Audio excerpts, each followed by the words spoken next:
بسم الله الرحمن الرحيم. هذا الكي انتي سبدنا وحا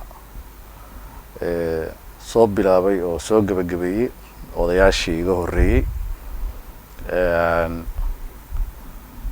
magacaygu waa Cumar Kaashweyto siyaasi jacayl dalkan iyo dadkan inay horumar gaaraan generationka ama jiilka doonaya in dalkan uu gaaro midnimo iyo xasilooni siyaasadeed khaasatan waxaa nasiib darro ah sidaan maanta halka uga hadlayno magaalada Muqdisho oo xorriyatul qowlka leh oo kalsoonida ay ku jirto in maanta Puntland aan ka soo jeednay ay adag tahay laba qof maanta haddii isu yimaadaan oo arin ay ka hadlaan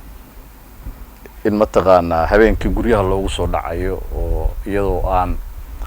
wax waaran maxkamadeed ama sharci maxkamadeed iyadoo la wadan qofkii la qafaalanayo waxaana moodaa maamulkii Puntland la wada dhistay dadka walaalaha ah ilmaadeerta ah tolnimada ka dhaxayso oo u arkay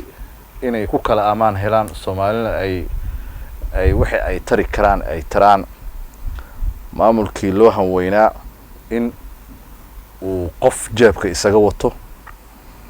oo sharcigiisa jeebka ku wato oo midnimadiisa jeebka ku wato oo isku duubnimadiisa jeebka ku wato maalmo meel bay joogtay muddo waxa weeye bukaan socod bay ahayd maanta si ugu liidataa sida ogtihiin awlinaga dhexdeena ayaa dhibaato isku haynay nooc kasta ahaato laakiin hadda waxa moodaa dhibaatadii inaga intay dhexdeena ka soo baxday in haddana Soomaali weyn aan la soo dhaxgalay oo hadda kula galgalan aad ogtiin xaaladda maanta meesha marayso madaxweynihii aynu 2019 u dooranay shaqadii dawladnimo ee socotay Puntland inuu hore u sii wado inuu ilaaway inuu madaxweyne ka yahay Puntland focuskiisina uu saaray sida uu u carqaladay lahaa hanaanka dawladnimo iyo dib u kabasho waddankeena Soomaaliya kulay dadku waxyaalo badan bay ka sheegay dhibaatada maanta Puntland ka taagan waxa weeye madaxweyne Deni iyo koox isaga ku wareegsan oo dana siyaasadeed gaar ah kale oo magac loo bixiyay magac gaar ah leh ayaa waxa moodaa in taladii Puntland ay godmadow ku rideen arinta iyada marka arimaha isbiirsaday oo isu tagay waxa loo baahan yahay dadkii wax ka qaban lahaa ama ka hadli lahaa dadkuna waa ilmaadeer haddaysan ayagu isqaban oo ay kooda xaq daranna aysan qaban kan laga xaq daran yahay xaqiisu u soo dhicin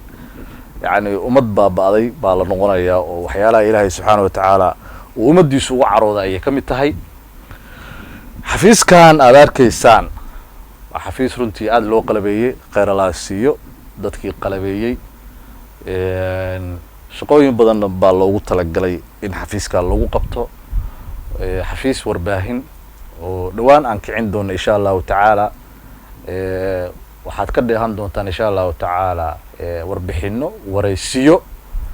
iyo xaaladda guud ee waddanka iyo xaaladda gaar ahaaneed ee Puntland ay ku sugan tahay wuxuuna diyaar u yahay xafiiska inuu isbedelada waddanka dhacaya ee siyaasadeed ee xasiloonida ku dhisan ee midnimada